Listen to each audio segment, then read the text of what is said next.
Hi everyone, welcome back to Kavya classes में Sapna. Hopefully आप सभी लोग बहुत ही ज़्यादा अच्छे होंगे और क्लास को डेली अटेंड करते हैं। So thank you. And channel पे नए हो तो प्लीज़ चैनल को लाइक शेयर सब्सक्राइब जितना ज़्यादा हो सके करते रहिएगा, बिकॉज आपके लाइक सब्सक्राइब से एक अलग से एनर्जी मिलती है कुछ बहुत ही बेस्ट देने का। तो इसके लिए आप सभी को रिक्वेस्ट है कि चैनल पे नए हो सो प्लीज चैनल को लाइक शेयर सब्सक्राइब करते रहिएगा। देन अब हम क्या देखेंगे, पिछली क्लास में हमने क्या देखा था कि ब्रॉड डोमेन ऑफ डेवलपमेंट, विकास के व्यापक पक्ष। जिसने भी क्लास नहीं ली है वो पिछली क्लास जरूर ले, ताकि यहाँ से उसको कनेक्ट करके अच्छे से वो समझ सके। तो four domain of development, broad domain of development, जिसमें हम विकास के व्यापक पक्ष हमने देखा था। ओके, और उसमें डिस्कशन किस पे हम लोग किए थे कि फिजिकल डेवलपमेंट, इट मीन्स क्या, शारीरिक विकास, एंड सेकेंड क्या था, कॉग्निटिव डेवलपमेंट, संज्ञानात्मक विकास। आज का जो हमारा टॉपिक है वो बेसिकली हम क्या देखेंगे कि सोशल डेवलपमेंट में क्या क्या चीजें होती हैं सोशल डेवलपमेंट में। एंड फोर्थ हम क्या देखेंगे, इमोशनल डेवलपमेंट में क्या चीजें होती हैं। फिर हम स्टेजेस ऑफ डेवलपमेंट में आ जाएंगे कि क्या चीज कैसी है, कितने स्टेजेस पे कैसे एक बच्चे का डेवलपमेंट होता है, विकास होता है, उन सारी चीज़ों को हम लोग देखेंगे। बट यहाँ से क्वेश्चन बहुत ही ज़्यादा, क्योंकि देखिए अब एग्ज़ाम 2021 से क्या हुआ, ऑनलाइन मोड पे होने लगा। तो ऑनलाइन मोड पे हो रहा है तो जिस अकॉर्डिंग वहाँ क्वेश्चन पूछा गया है उस अकॉर्डिंग उस टॉपिक को भी उठा के अब समझाना पड़ेगा, ताकि आपके क्वेश्चन कहीं भी जाए ना। ठीक है, तो जैसे कि हम क्या देखेंगे, आज का जो हमारा टॉपिक है उसमें हम क्या देखेंगे, थर्ड क्या देखेंगे, सोशल डेवलपमेंट। ओके,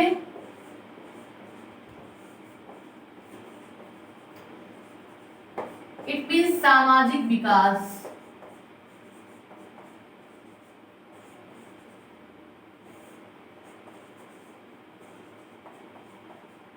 सामाजिक विकास। ओके, अब सामाजिक विकास के अंतर्गत हम क्या देखेंगे, सामाजिक विकास के अंतर्गत हम देखते हैं कि जो एक बच्चा है वो, उसके अंदर क्या परिवर्तन होगा कि वो समाज में रहना सीखता है। तो इसमें हम क्या देखेंगे, हम समाज में रहना सीखते हैं।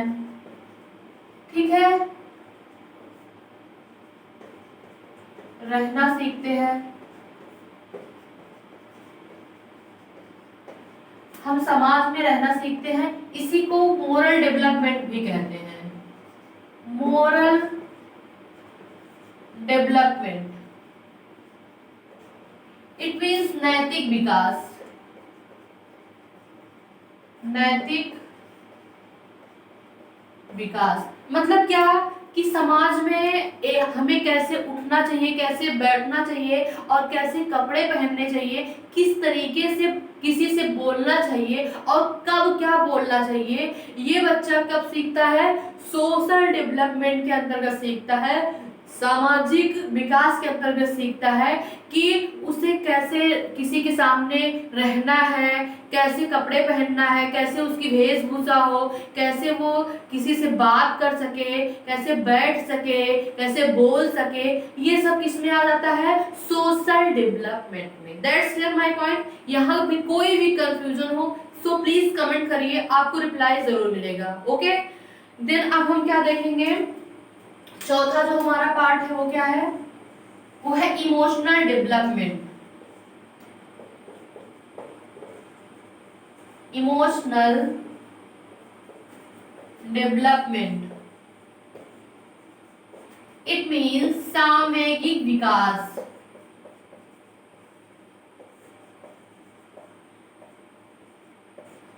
ठीक है, सामयिक विकास के अंतर्गत क्या देखता है कि उसे फियर होता है, क्या, फियर,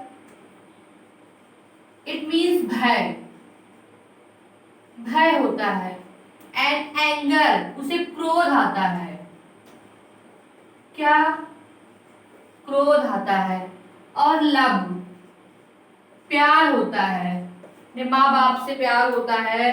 और फिर क्या होता है कि अगर हम बात करेंगे इमोशनल डेवलपमेंट में, सामवेगिक विकास की बात करेंगे, तो एक बच्चे के अंदर, एक ह्यूमन के अंदर क्या परिवर्तन होंगे? उसे फियर होगा, भय होगा, किसी ना किसी चीज का भय होगा, वो चाहे जिस चीज का हो, जरूरी नहीं है, मतलब भय होगा, किसी चीज का भय होना, और उसे क्रोध बहुत आएगा, मतलब क्रोधित होगा वो, क्योंकि इमोशनल डेवलपमेंट है ना, इमोशन है उसके, इमोशन को छुपाया नहीं जा सकता कभी, इमोशन को अपने अंदर नहीं रखा जा सकता ना, ये अपने आप ऐसे परिवर्तन है कि ये अपने आप चेंजेस होगा इसका, ना कि हम इसे चेंज कर सकते हैं। ये अपने आप, अगर किसी बात को लेके आपको गुस्सा आए तो वो आ जाएगी, हम इसे कंट्रोल नहीं कर सकते बहुत ज्यादा, कुछ हद तक कर सकते हैं, लेकिन बहुत ज्यादा अगर कहें कि हमें गुस्सा ही नहीं आती, तो ये ह्यूमन नेचर नहीं है। ह्यूमन नेचर में क्या है? क्रोध आना, प्यार होना, और बहुत ज्यादा भय होना, ये सारी चीजें एकदम नेचुरल है, जो कि होनी ही होनी है। तो एक बच्चे को क्या होता है कि उसे क्रोध आता है, क्या उसे क्रोध आता है, भय होता है, प्यार होता है, तो किसके अंतर्गत ये आता है? Cognitive development. क्वेश्चन ये भी पूछ सकता है कि भय भय किसके अंतर्गत आता है? तो इमोशनल डेवलपमेंट, सामवेगिक विकास के अंतर्गत आता है। क्या? सामवेगिक विकास के अंतर्गत आता है। अब हम बात करेंगे, ये हमारे जो ये ब्रॉड डोमेन ऑफ डेवलपमेंट, विकास के व्यापक पक्ष जो 4 थे, वो फाइनली कंप्लीट हो गए। अब हम क्या देखेंगे? Stages of development. क्या? Stages of development. Okay, then आज हम इस पे क्या देखेंगे? Stages of development.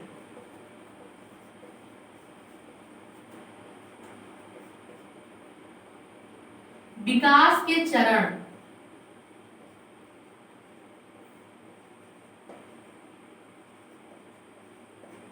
ओके, विकास के चरण की बात करेंगे तो इसमें बेसिकली 4 स्टेजेस हैं। क्या?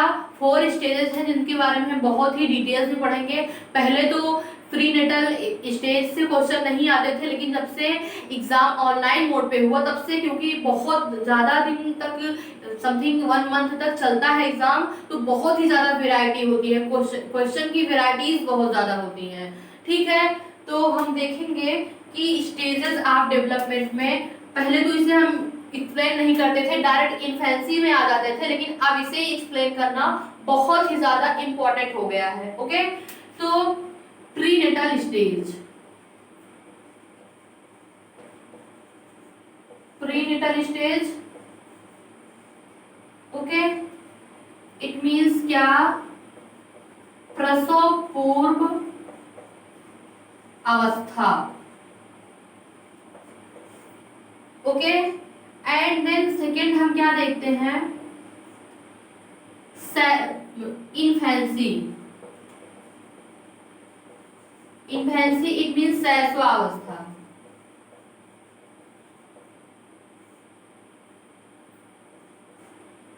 अर्ली चाइल्डहुड,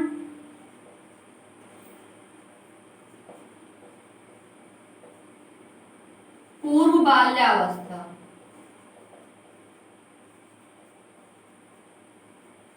पूर्व बाल्यावस्था एंड लेटर चाइल्डहुड,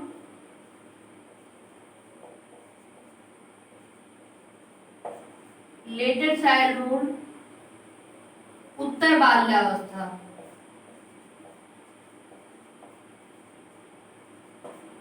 यहां तक चीजें आपको एकदम क्लियर हो गई। एंड जो 5th है, एडोलसेंस है। इट मींस किशोरावस्था।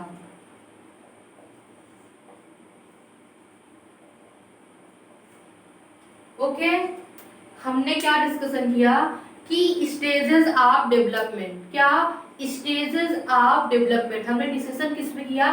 स्टेजेस ऑफ डेवलपमेंट में, जिसमें हमने क्या देखा कि आपको प्रीनेटल स्टेज दिखाई दिया, प्रसव पूर्व अवस्था, एंड इन्फेंसी शैशवावस्था, अर्ली चाइल्डहुड पूर्व बाल्यावस्था, लेटर चाइल्डहुड उत्तर बाल्यावस्था, एडोलसेंस किशोरावस्था। यहाँ तक अगर आपको कोई भी कंफ्यूजन हो, so please tell me, reply आपको जरूर मिलेगा। कोई भी कंफ्यूजन, कोई भी डाउट, कोई भी कुछ भी हो, so please tell me, reply आपको जरूर मिलेगा। यहाँ तक चीजें आपको क्लियर हो गई होंगी, ठीक है, यहाँ तक चीजें क्लियर हो गई होंगी। अब हम आगे बढ़ते हैं इसे इरेज करके, ठीक है, आगे बढ़ते हैं इसे इरेज करके, ठीक।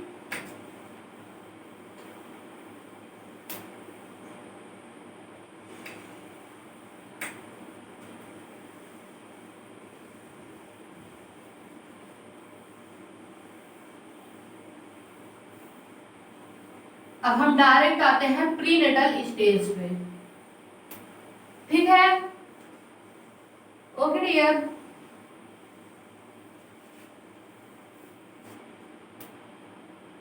अब हम बात करेंगे किसकी,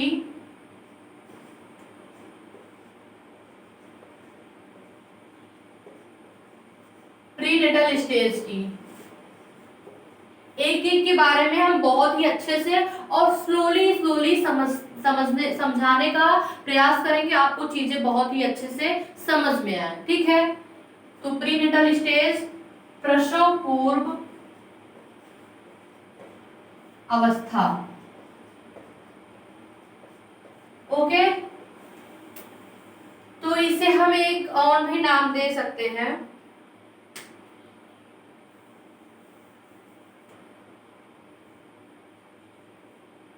प्रेगनेंसी टाइम,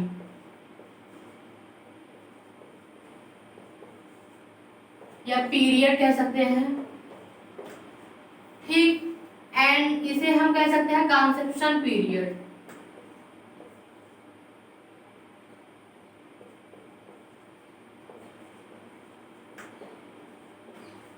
ठीक है, कंसेप्शन पीरियड, गर्भाधान काल का समय, क्या, गर्भाधान काल का समय, ठीक है। और फिर इसके बाद हम इसे एक और भी नाम से जानते हैं, GEF, ठीक है, इसका मतलब भी समझ लेते हैं। जर्मिनल स्टेज इसे हम कह सकते हैं, जर्मिनल स्टेज। एंड ये इम्ब्रियो स्टेज, भ्रूण जिसे कहते हैं, ये हो जाएगा फेटल स्टेज, ठीक। यहां तक चीजें आपको क्लियर हुई कि देखिए, प्रीनेटल स्टेज, प्रसव पूर्व अवस्था को हम क्या क्या कहते हैं, या क्या होता है इसमें, इसे प्रेगनेंसी पीरियड कहते हैं, कंसेप्शन पीरियड, गर्भाधान काल का समय कहते हैं, GEF, जर्मिनल स्टेज भी कहते हैं, इम्ब्रियो स्टेज भी कहते हैं, फेटल स्टेज भी कहते हैं, ठीक है। एंड देन अब हम क्या देखेंगे, देखिए, एक जो बेबी होता है 280 दिन तक मां के गर्भ में रहता है, और मंथ की बात करेंगे तो 9 मंथ 10 डेज, 9 मंथ 10 डेज। और वीक्स की बात करेंगे तो 42 वीक्स। यहां तक चीजें आपको आई होप बहुत ही ज्यादा अच्छे से क्लियर हो गई होंगी, नो डाउट कि कोई कंफ्यूजन होगी, कुछ भी नहीं है। मैंने अभी आपसे क्या कहा, मैंने सिर्फ इतना मैंने बात की कि स्टेजेस ऑफ डेवलपमेंट, इन्फेंसी, ठीक है, पहले तो प्रीनेटल, फिर infancy, early childhood, later childhood, adolescence, जिसमें हमने प्रीनेटल स्टेज की बात की, तो जिसमें हमने आपको यही बताया कि इसे क्या बोलते हैं, प्रेगनेंसी पीरियड भी बोलते हैं, और फिर इसे कंसेप्शन पीरियड, गर्भाधान काल का समय भी कहते हैं। फिर मैंने आपको क्या बताया कि GEF, इट मीन्स क्या, जर्मिनल स्टेज भी बोलते हैं, और एम्ब्रियो स्टेज भी बोलते हैं, फिटल स्टेज भी बोलते हैं। और फिर उसके बाद हमने आपको क्या बताया कि इसमें क्या होता है कि 280 डेज में एक बेबी का बर्थ होता है। मंथ की बात करेंगे 9 मंथ 10 डेज, वीक्स की बात करेंगे तो 42 वीक्स।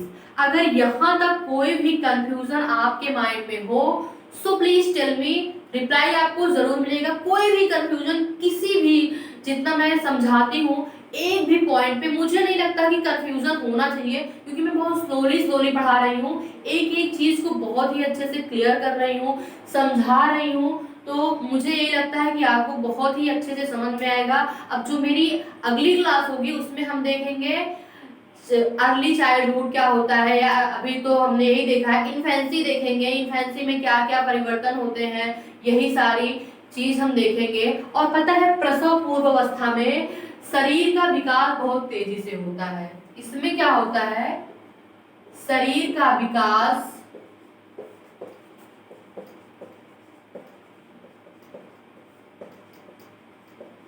बहुत तेजी से होता है।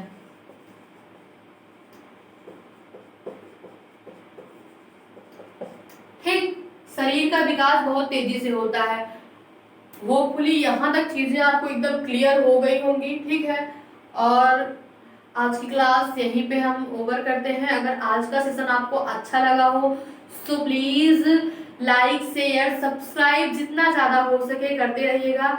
और कभी भी लाइफ में होपलेस नहीं होना चाहिए। प्रॉब्लम कितनी भी बड़ी क्यों ना आ जाए, प्रॉब्लम कितनी बड़ी भी क्यों ना आ जाए, बट कभी भी होपलेस नहीं होना चाहिए। हमेशा एक होप बना के अपने वर्क पे लगे रहना चाहिए, लगे रहना चाहिए, लगे रहना चाहिए। कहते हैं ना, करत करत अभ्यास से जड़मत होत। वही हाल है कि जब एक रस्सी क्या करती है, एक लोहे को काट सकती है, तो हम लोग तो इंसान है, एवरीथिंग इज पॉसिबल। क्या पॉसिबल नहीं है, हम हर चीज कर सकते हैं। बस हमारे अंदर एक आग होनी चाहिए, एक जज्बा होना चाहिए, एक संघर्ष करने का वो होना चाहिए कि हमारे अंदर संघर्ष करने की कैपेसिटी होनी चाहिए, और कभी भी होपलेस नहीं होना चाहिए। प्रॉब्लम कितनी भी बड़ी क्यों ना हो, कुछ भी हो, बट आपको कभी भी होपलेस नहीं होना है। अपने वर्क पे लगे रहना है। आज नहीं तो कल अगर आप वर्क अच्छे से, ईमानदारी से, ऑनेस्टी से कर रहे हैं तो सफलता आपको मिलनी ही मिलनी है। मैं यहाँ जितने भी टॉपिक या जितने भी पॉइंट्स बताती हूँ एकदम सटीक, एकदम क्लियरिटी से समझाती हूँ कि मतलब कोई भी कंफ्यूजन वहाँ पे नहीं होती है कि वो एग्जाम में ना आए। अगर आप कहते हैं ना कॉन्सेप्ट क्लियर होता है तो आपको क्वेश्चन करने में कोई भी प्रॉब्लम, दिक्कत, समस्या, परेशानी नहीं होती है। अगर आपका टॉपिक क्लियर है, एक एक पॉइंट क्लियर है, तो आप बहुत अच्छा कर ले जाओगे। तो इसके लिए बिल्कुल भी परेशान मत होइए, ट्रस्ट मी। बस ट्रस्ट करके मेरी क्लास डेली देखिए। सारी क्लासेस यहाँ पे होंगी, चाहे जिसकी पेडागोजी हो, चाहे जो भी हो, मैं सब कुछ बहुत अच्छे से आपको एक्सप्लेन करूंगी। सो डोंट वरी, ये मेरा काम है, मेरी रिस्पॉन्सिबिलिटी है। बस आप ट्रस्ट करके पढ़िए जितना ज्यादा हो सके, ट्रस्ट बनाए रखिए। ट्रस्ट से ही सब चीजें होती हैं, एक उम्मीद और दूसरा ट्रस्ट। ट्रस्ट बना के पढ़ते रहिएगा। कोई भी इशू हो सो प्लीज टेल मी, आपको रिप्लाई जरूर मिलेगा। मैं आपके साथ ऑलवेज हूँ। ठीक है, तो आज का सेशन अच्छा लगा हो सो प्लीज चैनल को लाइक शेयर सब्सक्राइब करते रहिएगा। मिलते हैं अगली क्लास में, वो भी बहुत ही इंटरेस्टिंग होगी, बहुत ही ज्यादा, वहां से क्वेश्चन भी बहुत ही बने हुए हैं। सो गाइज वेट करिए, कल मिलते हैं। ओके, तो बाय, टेक केयर।